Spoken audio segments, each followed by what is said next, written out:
மலேசியாவின் பல பகுதிகளில் நூற்றாண்டுகளாக நம்பிக்கையும் பாரம்பரியமும் நிறைந்த இந்து ஆலயங்கள் பல இன்று சட்டப்பூர்வ அங்கீகாரமின்றி நிலை தடுமாறி நிற்கின்றன.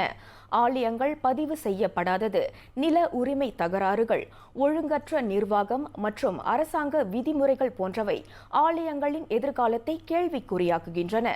இச்சூழலில் ஆலய பதிவிற்கான செயல்முறைகள், அதனை நடத்துவதற்கான ஆகமங்கள், ஆலய நிர்வாகத்தினர் முன்னெடுக்க வேண்டிய முக்கிய நடவடிக்கைகள் என்னவென்பதை மலேசிய இந்து சங்கத்திடம் கேட்டறிந்தது பர்னாமா செய்திகள்.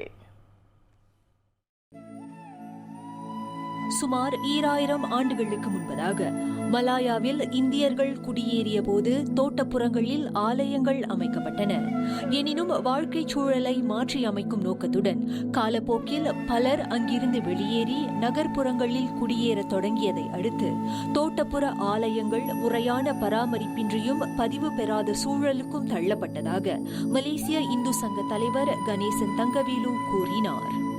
நம்முடைய நாடு துரித வளர்ச்சி அடைந்து கொண்டிருக்கின்ற காரணத்தினால, துரிதமாக வளர்ச்சி அடைகின்ற காரணத்தினால எல்லாமே பட்டணத்துக்கு போயிட்டோம். மக்கள் எல்லாம் பட்டணப்புறத்துக்கு போனதுனால ஆலயங்கள் வெறுமனே விடுபட்டுருச்சு. அந்தந்த தோட்டப்புறங்களில் வெறுமனே விடுபட்டதுனால இந்த ஆலயங்களை மறுகுடியேற்றம் செய்வதற்கு அந்தந்த காலகட்டத்தில் நம்ம செய்ய தவறியதனால இன்றைக்கு நிறைய இன்னல்களை எதிர்நோக்கி கொண்டிருக்கின்றோம். அதனால தான் பதிவுகள் வருகின்ற பொழுது தோட்டப்புறத்தில் அந்த காலகட்டத்தில் இருந்த நிறுவனங்கள் நமக்கு எந்த விதமான உத்தரவாதங்களும் கொடுக்கல அந்த ஆலயத்துக்கு. அக்காலகட்டத்தில் ஒவ்வொரு தோட்டத்திலும் இருந்த மேம்பாட்டு நிறுவனங்கள் அங்கிருந்த ஆலயங்களுக்கு முறையான பதிப்புரிமையையோ அல்லது இடமாற்றத்தையோ கொடுத்திருந்தால் இன்றைக்கு ஆலய பதிவு தொடர்பில் எழும் பிரச்சினைகளை தவிர்த்திருக்கலாம் எனவும் அவர் தெரிவித்தார். எனவே தற்போதுள்ள ஆலய நிர்வாகங்கள் சரியான தரப்பை நாடி ஆலயங்களை பாதுகாப்பதற்கான நடவடிக்கைகளை மேற்கொள்ளும்படி கணேசன் வலியுறுத்தினார். நம்முடைய சமுதாயத்துக்கு மட்டும், இந்து கோயில்களுக்கு மட்டும் ஆர்வசில பதிவு ஏன் காரணம் அப்படின்னா, அரசாங்கம் மானியம் பெறுவதற்கோ அல்லது வங்கியில் அவங்க கணக்கு விவரங்களை பெறுவதற்கோ இந்த ஆர்வஸ் என்ற பதிவு தேவைப்படுகின்றது. ஒன்று நிர்வாகம், இன்னொன்று ஆலய பராமரிப்பு. நிர்வாகம் நடத்துகிறாங்க, அவங்க நடத்துவதற்குரிய அங்கீகாரத்தை தான் ஆர்வஸ் கொடுக்குது, நீங்கள் நடத்தலாம் அப்படின்னு சொல்லி. ஆனால் ஆலயத்தை வழி நடத்தணும்னா ஆலயம் நம்முடைய ஆலய பெயரில் பதிவு பெற்றிருக்கணும். அந்த நிலம் அவர்களுக்கு உறுதிப்படுத்தப்பட்டிருக்கணும். அந்த உறுதிப்பாட்டிற்காக ஆலயங்களுக்கான நில உரிமையை பெறும் பேச்சுவார்த்தையை தங்கள் தரப்பு தற்போது அரசாங்கத்திடம் மேற்கொண்டு வருவதாக அவர் விவரித்தார். அதோடு இதில் சம்பந்தப்பட்டுள்ள அமலாக்க தரப்பினர் குறித்தும் கணேசன் தெளிவுபடுத்தினார். அது மாநில அரசாங்கம் தான், மாநில அரசாங்கத்துக்கிட்ட நிலம் இருக்குது. அப்போ பிடிஜின்னு சொல்லப்படுகின்ற அந்த லோக்கல் கவர்மெண்ட் இவங்களை அணுகணும். அவங்கள அணுகிறதுனா தான் அங்கேயே அந்த ஜூரு உக்கூர் இருப்பாங்க, அதாவது அளவு எடுக்கிறவங்க இருப்பாங்க, அப்புறம் பிளான் வரைகிறவங்க இருப்பாங்க.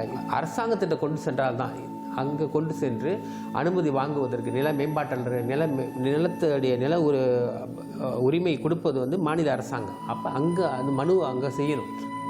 இதனிடையே ஓர் ஆலயத்தை பதிவு பெறச் செய்வதற்கு அவ்வாலயம் கொண்டிருக்க வேண்டிய முதன்மை 6 அம்சங்களையும் கணேசன் இவ்வாறு விளக்கினார். 6 அம்சத்தை கொண்டது தான் ஒரு ஆலயம் அப்படின்னு நம்முடைய முன்னோர்கள் சொல்லி வச்சுருக்காங்க. 6 அம்சம் அப்படின்னா, முதல்ல பார்த்திங்கன்னா கோபுரம் இருக்கணும்.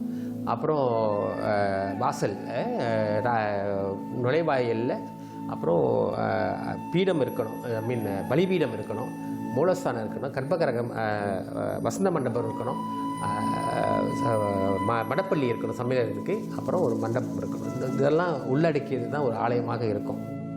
வழிபாட்டு தலங்களாக மட்டுமில்லாமல் பாரம்பரியத்தின் தூண்களாக இருக்கும் ஆலயங்கள் முறையாக பதிவு செய்யப்படுவதை உறுதி செய்வது நமது கடமை என்று பர்னாமா செய்திகளுக்கு வழங்கிய சிறப்பு நேர்காணலில் கணேசன் கூறினார்.